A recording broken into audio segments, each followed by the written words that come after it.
E aí, pessoal, vamos para a parte 2 dessa nossa apresentação. E o objetivo agora é mostrar alguns equipamentos, né, mostrar algumas características aí especiais sobre técnicas, né, e só vamos relembrar aqui um ponto importante do que a gente falou, né.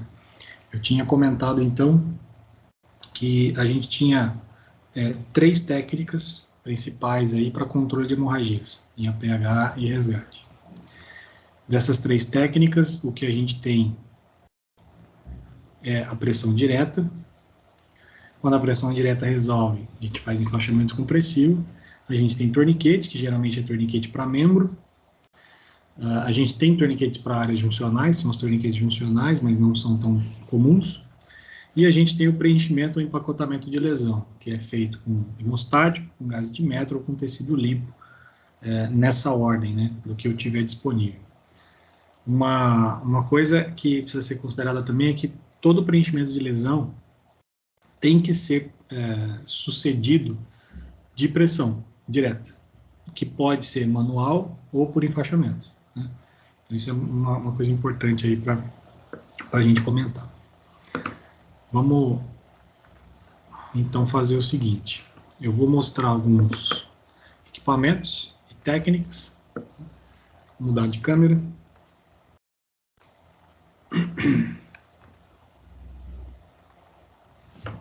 Bom, eu vou usar aqui um simulador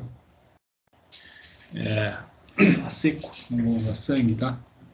Só para a gente fazer alguns comentários. Então, aqui eu tenho um simulador caseiro, que em outras publicações eu mostrei como é que faz isso aqui. Ele não é muito bom para ser usado com sangue, mas é possível, né? Esse aqui já foi usado, inclusive.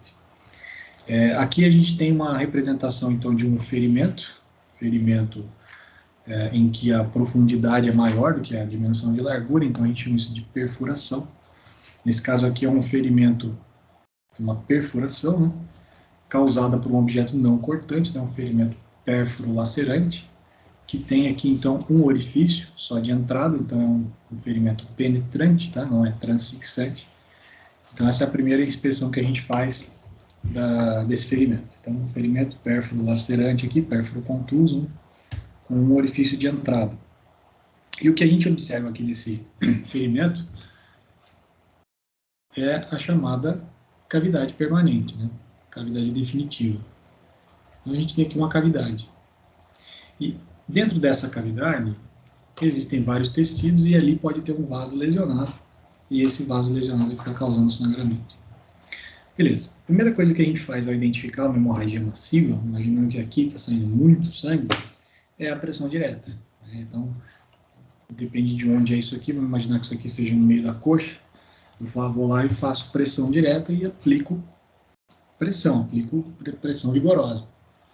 Essa pressão vigorosa às vezes pode ser feita com o joelho, né? A necessidade de fazer com o joelho. Então eu vou aqui, meto o joelho aqui em cima, pressiono. Se a pressão direta não resolve, a gente tem que passar para outro raciocínio, né? Então, vamos daquela ordem que eu coloquei lá. Fiz pressão direta. A pressão direta resolve enfaixamento compressivo. Vamos rapidamente falar de enfaixamentos compressivos que a gente tem de material. É muito comum no Brasil a gente usar as ataduras de crepe, que é uma atadura bastante ruim, né? Essa daqui é a mais comum. Essa atadura de crepe aqui, eu acho esquisito, eu acho feio, eu prefiro atadura elástica. Então, é uma atadura que custa o mesmo preço e é uma atadura elástica. Para enfaixamentos compressivos, a gente pode usar atadura, a gente pode usar ataduras elásticas, bandagens elásticas, e a gente pode usar bandagens especiais. Então, existe aí uma gama de opções, né? Para enfaixamento compressivo, o ideal é que no nosso kit a gente sempre tenha uma bandagem com capacidade elástica, né? Então, por exemplo, essa atadura aqui de crepe, ela tem uma pequena elasticidade, essa atadura elástica aqui, ela é chamada de elástica, mas a elasticidade dela não é tão grande assim. Então, ela é mais fechada, ela é mais bonita, mas, né, e ela tem uma capacidade elástica. Agora, as bandagens elásticas de verdade mesmo, elas têm uma capacidade elástica muito superior.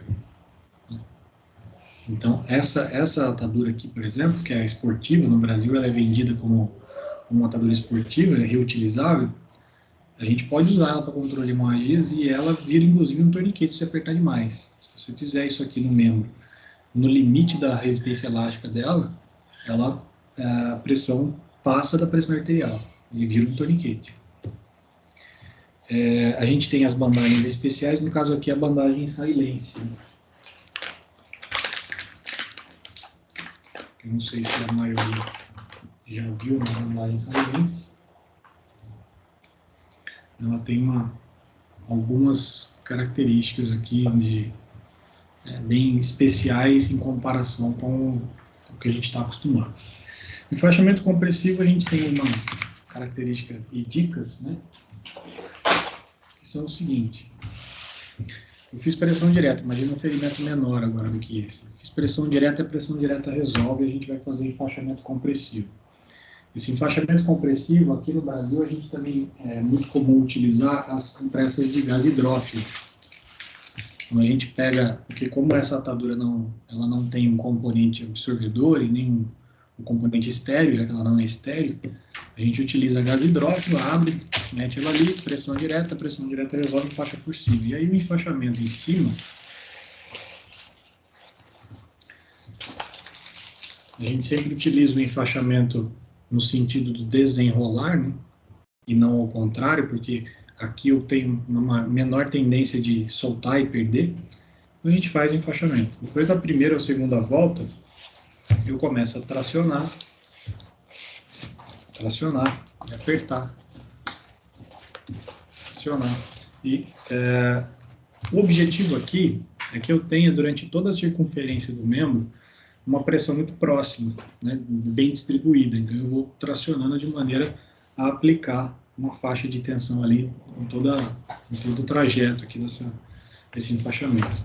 Em alguns momentos, depois de camadas em cima do ferimento, eu posso criar uma estratégia aqui de cruzar e aí eu diminuo a área, né? Então, lembrando que aqui, ó, pressão é inversamente proporcional à área, né? Pressão é igual a força sobre a área.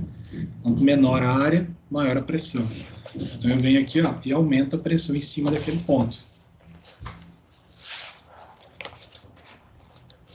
Então, diminuo a área e aumento a pressão em cima daquele ponto. Isso é uma forma de enfaixamento compressivo. Beleza.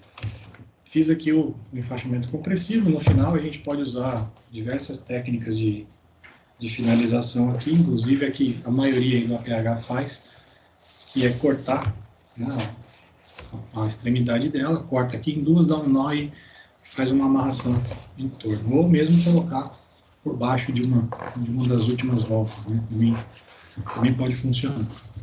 Então isso aqui é um enfaixamento compressivo. Enfaixamento compressivo com ataduras especiais, nesse caso aqui, seria a mesma coisa. Basta passar algumas voltas e a partir ali da segunda volta, mais ou menos, a gente começa a tracionar. Traciona e passa em volta. Traciona, passa em volta. Traciona, passa em volta. Esse tipo de bandagem aqui, ela é muito elástica, a capacidade elástica dela é muito grande, não tem necessidade de fazer isso aqui, ó, tá? De aumentar, diminuir a área para aumentar a pressão, porque ela sozinha faz muita pressão, né? Então, esse enfaixamento que eu fiz aqui é chamado de enfaixamento circular, né? Então, é um enfaixamento que a gente vai colocando faixa sobre faixa, por isso ele é chamado de circular, e eu enfaixo sempre em cima da mesma região. A gente tem outras técnicas de enfaixamento. Posso fazer enfaixamento espiral, que é aquele geralmente usado para cobertura, em que eu vou ganhando área enquanto eu vou enfaixando, né? Então eu vou aumentando a área que eu estou enfaixando. Esse enfaixamento espiral ele pode envolver também o retorno, e aí ele acaba virando um enfaixamento espiral em X, e a gente usa geralmente isso aqui para fazer cobertura. No APH a gente usa para fazer cobertura de área. Em outras áreas, a gente pode usar enfaixamento espiral para outras coisas, como por exemplo para drenagem, para tratamento de edema, entre outras coisas. Existem outros enfaixamentos, como por exemplo o enfaixamento em 8, que estabiliza geralmente extremidades e articulações. Existem sugestões, né, teorias técnicas em que a lesão está nesse ponto, então a gente faz o enfaixamento proximal, vai para distal, depois volta para proximal, mas não tem muita evidência científica de que isso é diferente, né, de você fazer um enfaixamento circular. Então fazer um enfaixamento apenas em cima da lesão ou fazer um enfaixamento um pouco mais proximal, um pouco mais distal, não há consenso de que isso tenha diferença, né? De que se eu fizesse esse enfaixamento, por exemplo, aqui com pressão aqui em cima, uma pressão para proximal e depois uma pressão para distal, não daria estatisticamente diferença em cima de um enfaixamento simples como esse. Bom, passando para, imaginando aqui agora que o meu enfaixamento compressivo, que a minha pressão direta não resolveu, ou que depois do enfaixamento compressivo eu notei que ele não consegue ocluir a cavidade, que ele não consegue manter o controle da hemorragia, eu preciso começar a pensar agora em outras técnicas. Por que isso está acontecendo? Imagina que isso aqui é uma cavidade. Então, esse tubo aqui é o osso, tá? Esse tubo aqui é o osso, isso aqui é uma cavidade, isso aqui é o ferimento, a incisão de entrada aqui, ferimento do orifício de entrada. Quando a gente faz pressão externamente a esse ferimento, então imagina que tudo isso aqui é lesão. E aqui dentro, nessa última cavidade, tem um vaso importante ali que foi lesionado. Eu faço pressão direta, externamente. E essa pressão direta, ela consegue deformar os tecidos circunvizinhos, ela consegue diminuir o diâmetro total do membro, mas ela não oclui a cavidade, tá vendo? Então é uma pressão vigorosa, uma pressão dolorida, uma pressão importante, mas que não consegue ocluir a cavidade e por isso não consegue controlar a hemorragia. Então nesses casos em que a pressão direta não resolve, a gente tem algumas opções. A opção de primeira escolha que eu comentei são os torniquetes. Vamos rapidamente falar sobre torniquetes. Torniquetes são dispositivos, então, comercializáveis, né? Registrados para esse fim. E a gente tem um padrão de cor. É um consenso, virou um consenso, né? A gente usar essa padronização de cor, que a gente chama de baixa visibilidade, alta visibilidade e treinamento. Geralmente, né, a maior parte dos equipamentos do tipo torniquete utilizam esse padrão de cor aqui. Os pretos são de baixa visibilidade, são para medicina tática, para o operador, né, para o policial, para o militar. O laranja, geralmente laranja, é para uso civil, então SAMU, bombeiro, as rodovias, né, os socorristas em geral. E azul é treinamento. A baixa visibilidade, ela não precisa ser somente na cor preto, né? A gente tem outras opções que representam a baixa visibilidade. Então, eu tenho cinza, preto, caqui, marrom, verde oliva. São todos dispositivos que visam caracterizar o mínimo possível de visibilidade, né? Misturar mais no ambiente, no vestuário, nos equipamentos. Então, a gente não chama de torniquete preto, né, ou de equipamento escuro, a gente chama de baixa visibilidade. O objetivo disso aqui é ser pouco visível.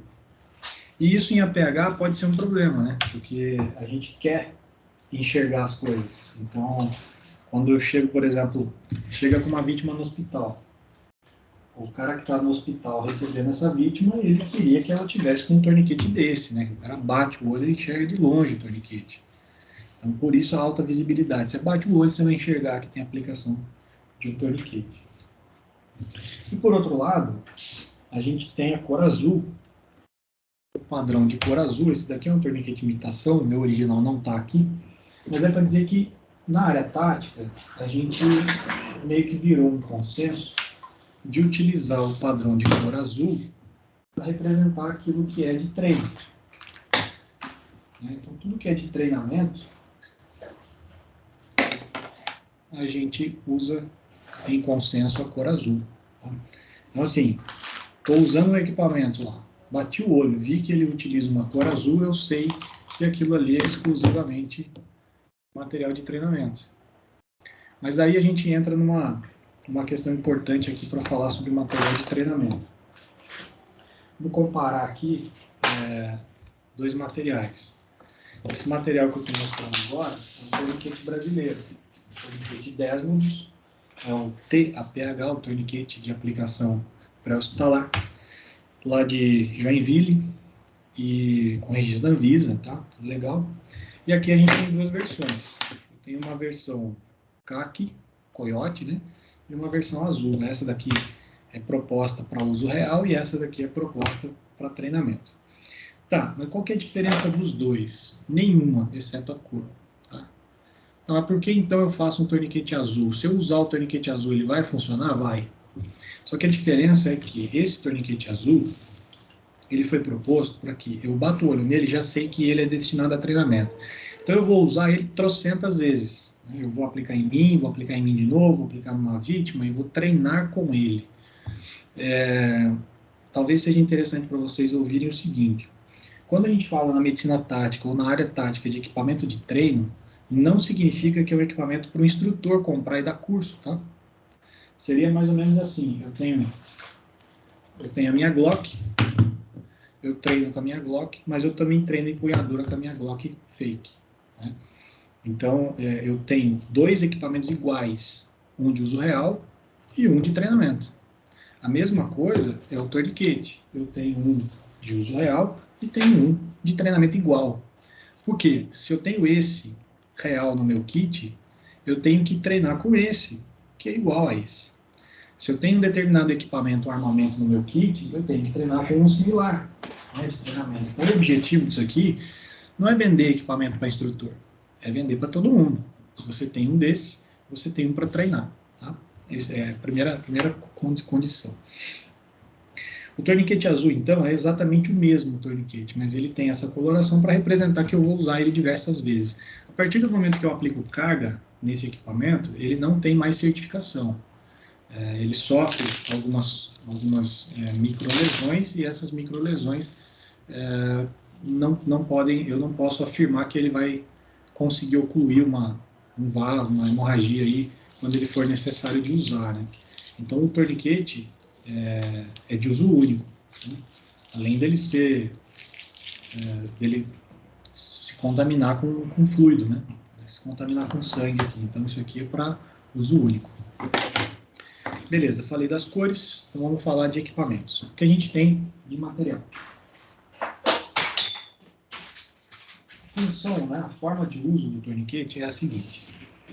Eu tenho aqui uma lesão, e essa lesão, imagina que eu tenho aqui essa lesão, tem uma hemorragia massiva, para cá é distal, para cá é proximal, então o sangue está fluindo naquela direção, né? O fluxo arterial está indo nessa direção. Então a aplicação do torniquete, ele pode ser de duas principais formas, que hoje estão sendo discutidas na literatura. A técnica número 1 é chamada de aplicação... Deixa eu fazer uma coisa diferente aqui. Vou mudar a câmera rapidamente aqui para mostrar uma coisa. Primeira observação. Duas técnicas de aplicação de torniquete. Técnica chamada de aplicação com uma das mãos. Nessa técnica eu tenho que aprender a atender a mim mesmo. Então, em membros superiores. Imagina que eu sou o operador, eu estou com isso aqui no meu kit, aí eu tenho uma lesão aqui em membro superior, né? Eu venho, pego esse equipamento com uma das mãos e eu tenho que ser capaz de, com uma das mãos, aplicar esse equipamento em mim mesmo. Então, isso é chamado de aplicação com uma das mãos. A aplicação com duas mãos é aquela em que eu utilizo as duas mãos para aplicar ele em mim, nos membros inferiores, ou em outra vítima. Beleza? Então, primeira coisa é duas técnicas. Técnica com uma mão, técnica com duas mãos. Segunda questão é a seguinte.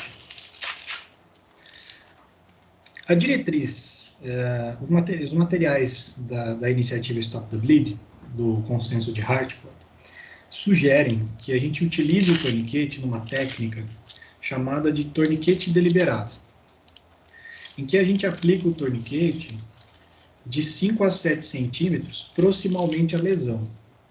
Então imagina que se eu tenho uma lesão, por exemplo, no punho, bem no final aqui do punho, na região mais distal do punho, e tem uma hemorragia importante ali, a ponto de usar um torniquete, eu venho 5 centímetros, de 5 a 7 centímetros proximalmente à lesão e aplico o torniquete aqui.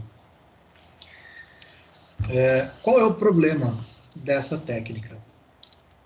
O problema é que nos segmentos antebraço e perna, a gente tem segmentos de ossos duplos. Então eu tenho ali rádio e una e tenho tibia e fíbula. Principalmente no antebraço, eu tenho esses dois ossos que se movimentam de maneira importante entre si pela movimentação de pronospinação no antebraço. Então o que pode acontecer? Isso é um questionamento científico atual, tá? Não tem consenso sobre isso, não tem estudo suficiente sobre isso. Mas vamos hipotetizar aqui, vamos criar problemas. Eu aplico um torniquete aqui, nessa região, e estou no ambiente de tiroteio, estou no ambiente de APH, convencional, tático, e essa vítima está em movimentação. E na movimentação de pronospinação do antebraço, com o torniquete aplicado, será que eu consigo ocluir o vaso que está passando ali?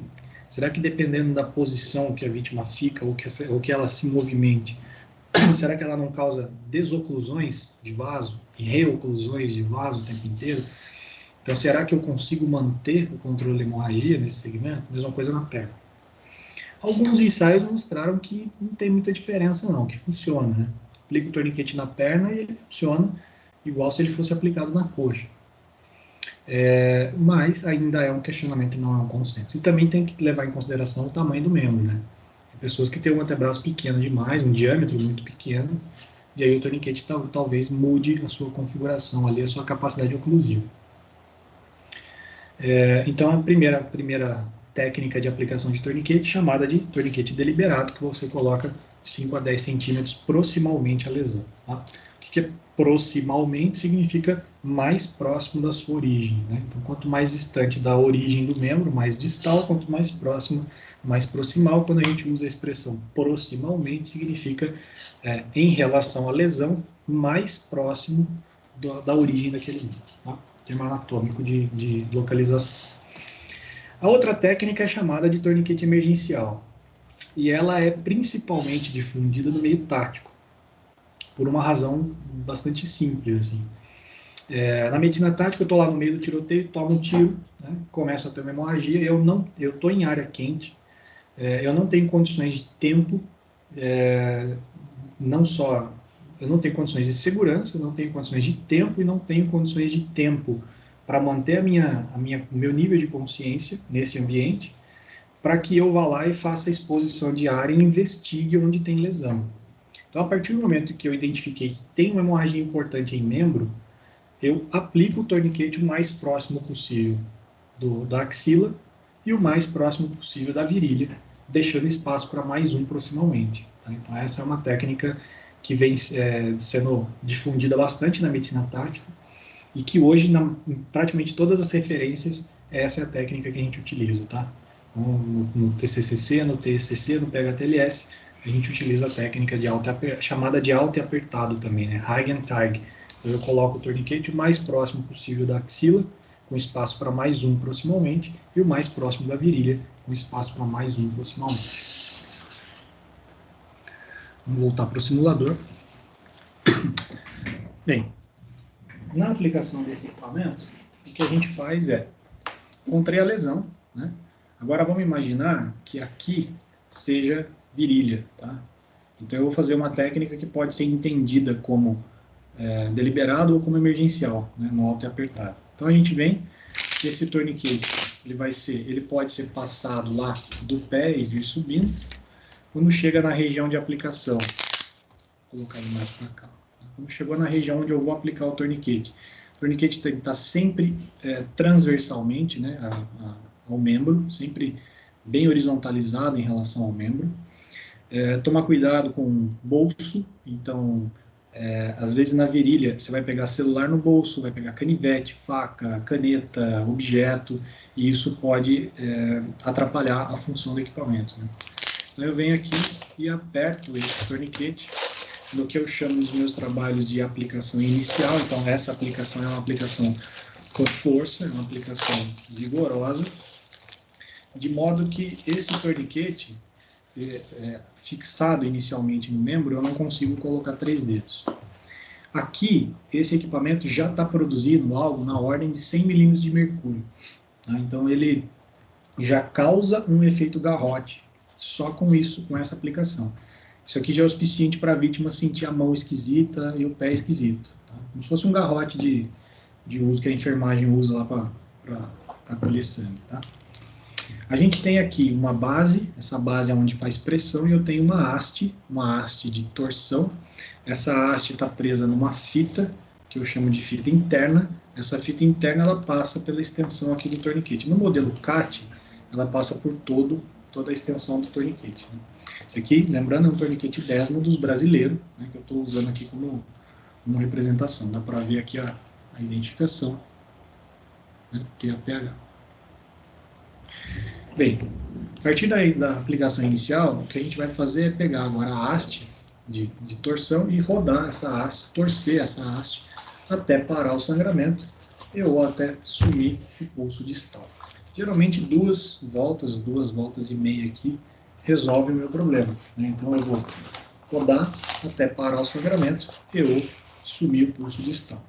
Terminei de rodar, cheguei no ponto em que eu quero fixar ela definitivamente, eu venho na trava e uso a trava aqui, ó, que vai travar a minha haste.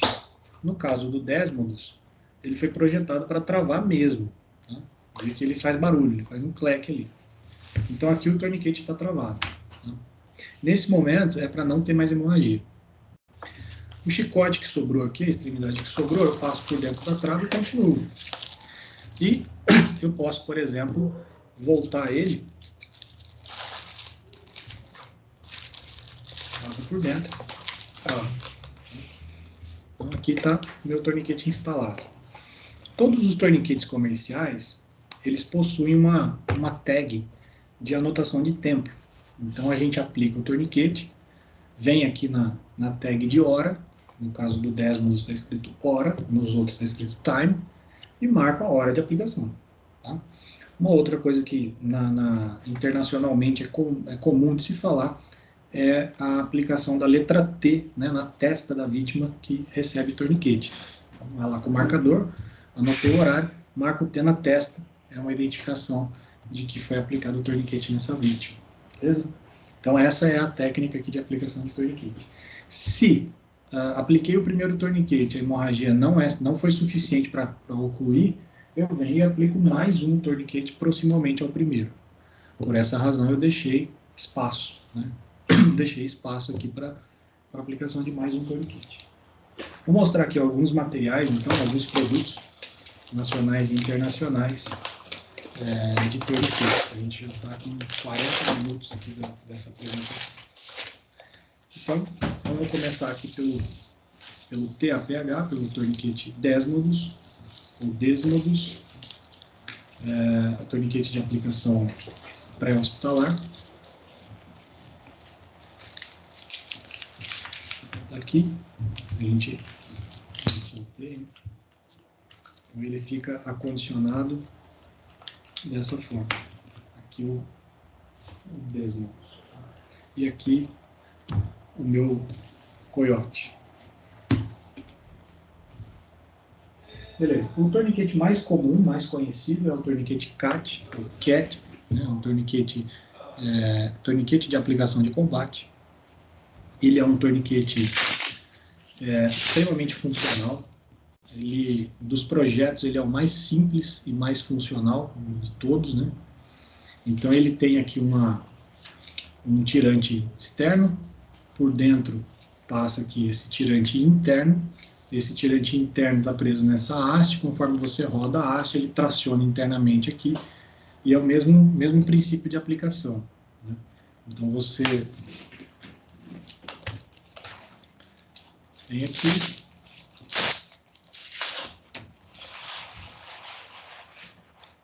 aplica o torniquete, a aplicação inicial, né, não passa 3 dedos, passa completamente aqui o velcro, roda até parar a hemorragia, trava, continua passando esse tirante que sobrou, fecha a tag de marcação de hora e anota a hora da aplicação. Então esse aqui é o torniquete mais comum, mais vendido, mais difundido, um torniquete muito bom, muito fácil de usar, né? Uma das características do torniquete em estudos é o seu uso intuitivo. Muito bom. A gente tem um outro aqui no Brasil até está ficando comum, que é um torniquete Recon.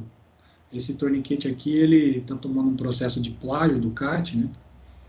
Então ele não é recomendado pelo comitê do TCCC, né? O comitê do Technical Combat Casualty Care. Mas é um torniquete muito bom porque ele é um CAT melhorado. Então melhorou aqui a trava, melhorou a haste, ele tem uma red tip do mesmo jeito, mas ele tem uma forma aqui de tração, ele vem numa embalagem com proteção UV, então ele tem uma série de melhorias em relação ao CAT. Então, de uso é exatamente a mesma coisa. A gente usar um CAT ou um Recon é o mesmo princípio.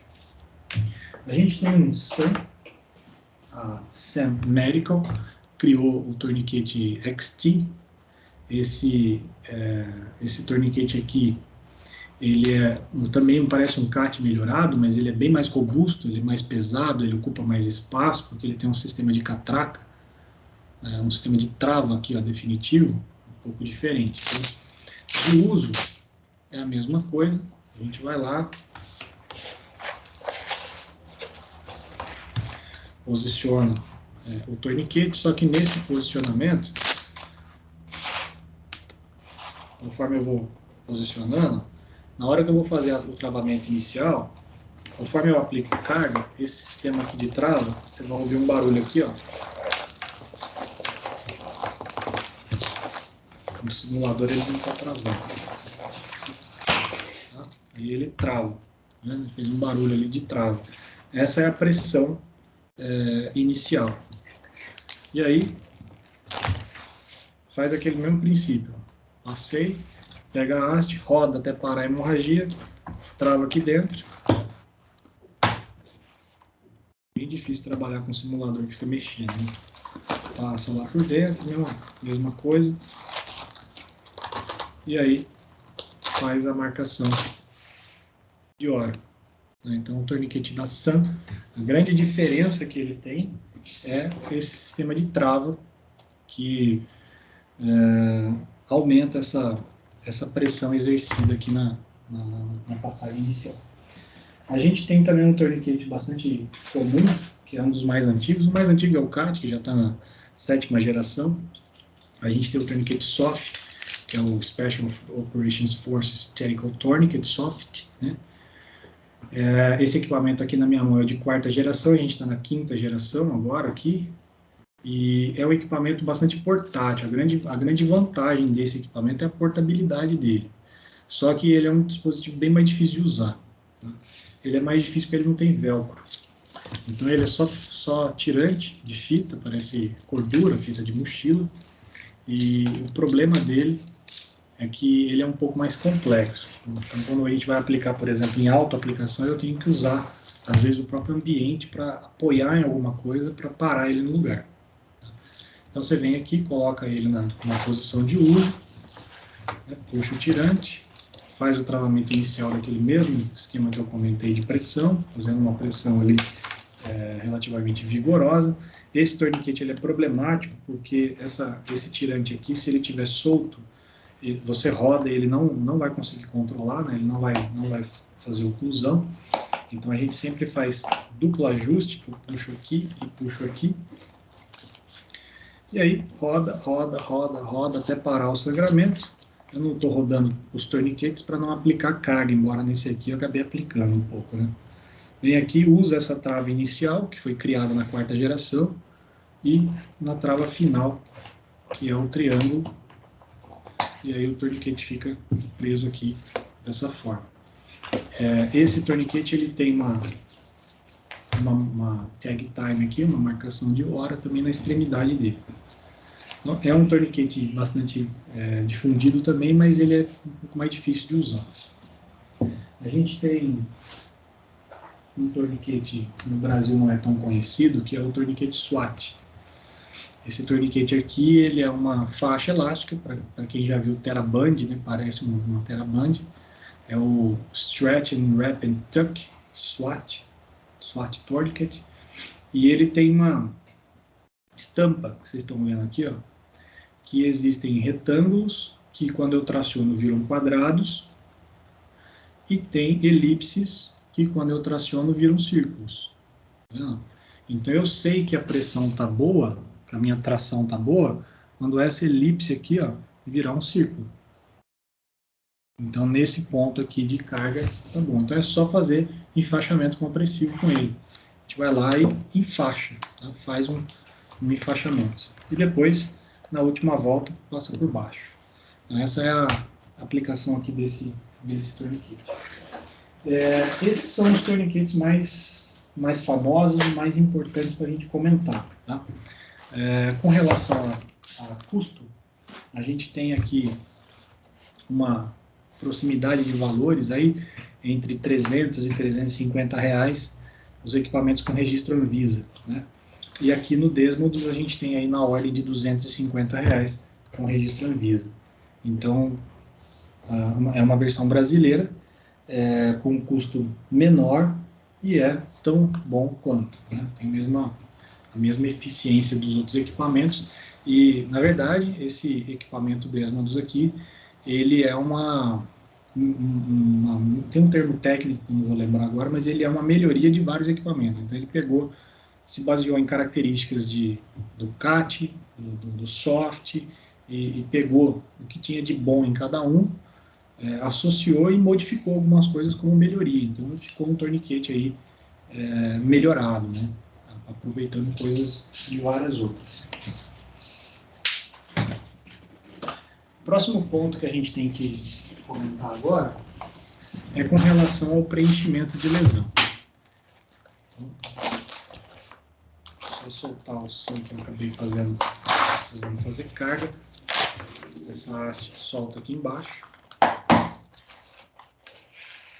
Aqui, ó, ela está tracionada aqui. Aqui embaixo tem uma alça, e quando você puxa, ele destrava e ele sai.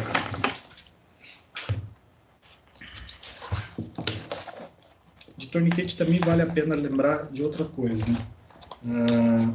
Às vezes a gente ensina muito sobre torniquete para o profissional de APH e o profissional do intra-hospitalar acaba não conhecendo. E aí chega lá no hospital, o cara com um torniquete, o atendente vai lá, mete a tesoura aqui, a vítima volta a sangrar na cara de todo mundo, né?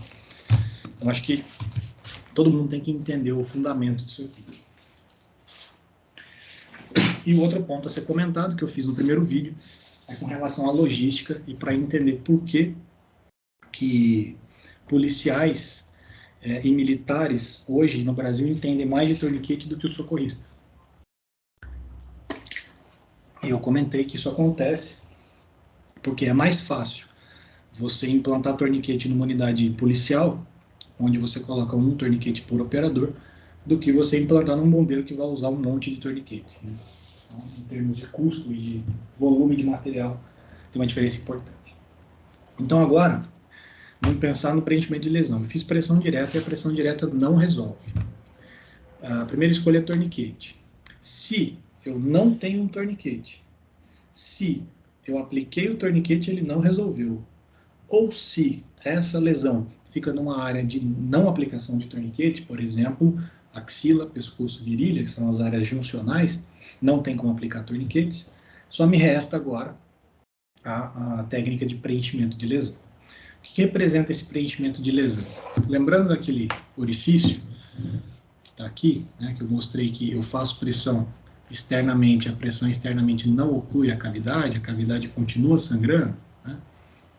Eu faço pressão externamente, a cavidade continua, eu quero preencher essa cavidade aqui com material, para que o material preencha essa cavidade, e depois eu faço pressão externamente em cima do material.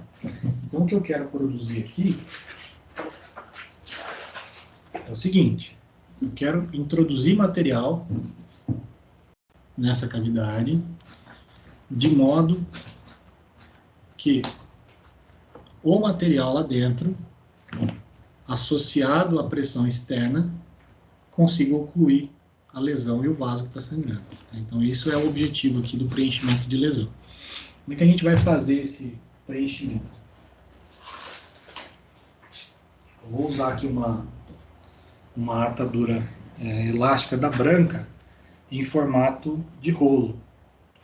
A gente pode usar as ataduras enroladas, pode usar a atadura desenrolada, pode usar a Z-folded, que é aquela sanfonada. Então a gente tem várias opções. Eu vou aplicar aqui uma atadura de maneira que o nosso raciocínio é o seguinte, em sequência de utilização, né? Qual que é a primeira escolha para preenchimento de lesão? É o uso de substância hemostática. Então essa daqui é uma Combat Gauss. Na minha mão agora só tem essa, então é só essa que eu vou mostrar. Essa aqui é uma gaze impregnada com substância hemostática. Então aqui dentro tem uma gaze dobrada em Z, ela tem 3,7 metros de comprimento, ela é dobrada em Z e a fibra é impregnada com material hemostático. Então quando entra em contato ali com o fluido, ele vai fazer um grande coágulo, né, um clot, que vai coagular o sangue, o hemostático e a gaze junto. Tá? Então essa aqui é a primeira escolha hoje.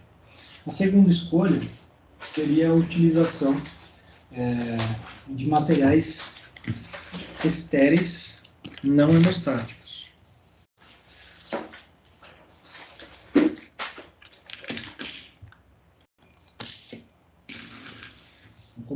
Como funciona isso aqui? Aqui a gente tem uma gaze de metro, tudo isso aqui é chamado de gaze de metro, só que essa daqui é hemostática e essas 4 aqui não. É como se fosse uma gaze mesmo, hidrófila, só que ela tem um comprimento bem maior e ela é extremamente compacta. Você vê que na medicina tática a gente quer o mínimo possível de volume de peso, né, para transportar. Então eu tenho aqui uma característica de alta portabilidade. No caso na Rescue, a gente tem esses dois materiais aqui, que são propostos o seguinte: essa é uma gaze bem similar à minha, que a minha é a que eu uso para treinamento, né? Ela é a mesma coisa, praticamente. E essa daqui, ela é feita tanto para preenchimento de lesão, quanto para enfaixamento. Você pode usar ela como uma atadura. Então, você abre a primeira embalagem, a segunda embalagem abre por esse círculo, você vai tirando ali, ela vai virando uma atadura. E foi feito também essa daqui, que é a wound packing, né? A gaze para preenchimento. Ela é chamada de wound packing gauze. Então a diferença é que, como essa foi proposta para preenchimento, ela não foi imaginada para enfaixar. E ela tem essa demarcação em azul, dá para você ver uma tira azul no meio dela, que ela é radioidentificável, né? Então ela fica radiopaca. A gente consegue identificar o posicionamento internamente, a lesão aqui desse material. Então vamos falar rapidamente aqui da técnica em si de preenchimento para poder encerrar. No preenchimento de lesão, o que a gente faz eu encontrei aqui a lesão, né? Cheguei, encontrei a lesão. Fiz pressão direta, a pressão direta não resolve, ou apliquei o torniquete, ele não resolveu, enfim, decidi fazer um preenchimento de lesão.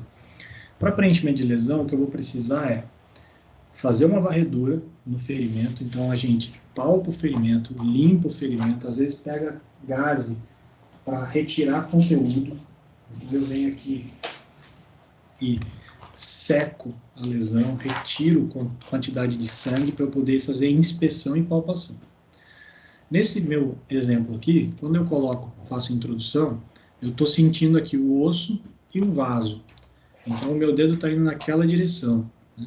E a cavidade está aqui, é uma cavidade profunda, cavidade relativamente grande. Então, o que a gente tem que conseguir identificar, pelo menos tentar identificar, é de onde está vindo o sangramento.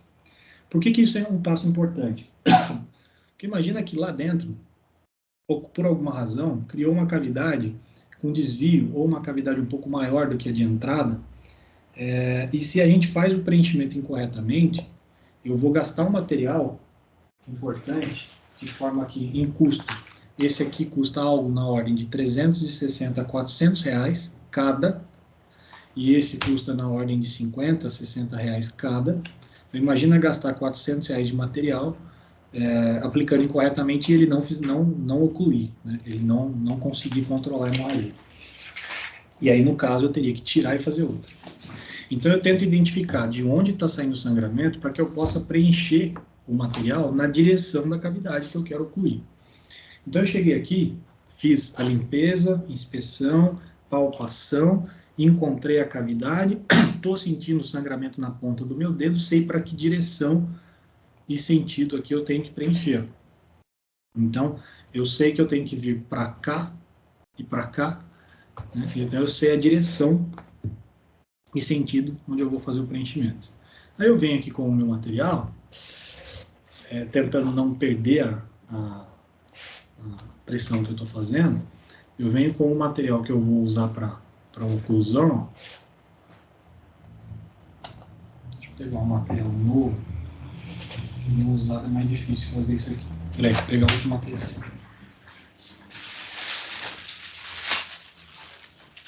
Geralmente eu vou ter essa disponibilidade de material aqui, ó. Então eu venho aqui, palpei, achei o ponto que eu quero ocluir, a direção que eu quero ocluir, pego aqui meu material. Uma das técnicas que é feita com rolo, eu prefiro essa técnica que eu vou mostrar aqui. Eu estou vindo aqui no meio do rolo, e aí eu puxo e introduzo. Um cirurgião do trauma militar americano sugeriu um procedimento que ele chamou de powerball. Significa pegar a extremidade disso daqui e fazer um abaulamento nela, fazer uma bola. Faz uma bola na ponta, para que ela fique mais densa, né? E introduz essa bola como ponta naquele ferimento, e a partir de agora eu vou introduzir esse material naquela direção que eu identifiquei, né? E agora eu vou pegando o material e introduzindo, fazendo pressão e preenchendo na direção e sentido que eu tinha palpado. Nessa técnica com rolo, eu tenho uma facilidade bastante grande aqui de manusear o material, e ele não vai cair da minha mão, né? Quando eu uso a mão reativa aqui, ó, ele desenrola. Aí eu só coloco na lesão. Puxa, ele desenrola. Introduz na lesão. Terminou de preencher, ó, colocou todo esse material aqui dentro, com o restante, foi em cima, pressão direta. Agora aqui a gente tem que discutir uma coisa. Materiais hemostáticos, como esse daqui, que vão coagular o sangue, eles precisam de 3 minutos de pressão. No caso da combate gauss, seria, se isso aqui fosse uma combate gauss, eu ia fazer aqui em cima 3 minutos de pressão, soltar, ver se parou o sangramento, se parou, fazer um enfaixamento compressivo em cima. Se fosse um Silox Rapid, que é uma versão moderna de hemostático, a gente faria 1 minuto só de pressão. tira, vê se resolveu, e enfaixamento compressivo. Agora, precisa entender que se eu estou usando um material não hemostático, seja ele estéreo ou não, podia isso aqui ser uma camiseta, podia ser uma atadura, gás de metro, no momento em que eu tirar a pressão externa, a única coisa que vai acontecer ali é ter tecido absorvente dentro da lesão. Então, eu não posso perder a pressão. Então, eu tenho duas opções. Ou eu mantenho a pressão manual aqui, em cima, e desloco a vítima com a pressão manual, ou eu aplico em cima um enfaixamento compressivo. Tá? E aí, agora, em cima aqui, eu vou aplicar um enfaixamento compressivo para tentar chegar na mesma pressão que eu estava conseguindo fazer com a mão. Eu posso vir aqui com um atador elástico, com uma bandagem especial, e aplicar um enfaixamento compressivo aqui de grande compressão em cima daquele ponto.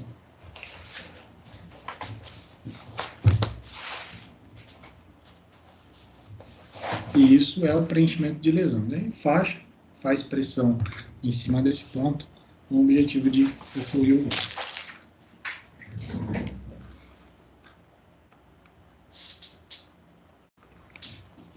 Bom, das técnicas de controle de hemorragias, eu acho que é importante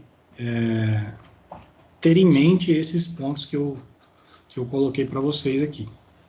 Então, desculpa, o que a gente faz hoje, né, é a pressão direta, que quando funciona, eu transformo no enfaixamento compressivo. O objetivo do enfaixamento compressivo é que ele faça a minha pressão manual e eu não preciso manter a mão. Se a pressão direta não resolve, minha escolha é torniquetes. Falei sobre os torniquetes, principalmente os torniquetes de membro comerciais. Falei da técnica de aplicação em que ele é alto e apertado, então levo ele próximo da axila ou próximo da virilha, deixando espaço para mais um. E na sequência o preenchimento de lesão ou empacotamento de lesão, beleza?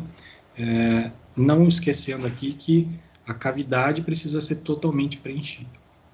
Então é isso, espero que vocês tenham aproveitado o conteúdo.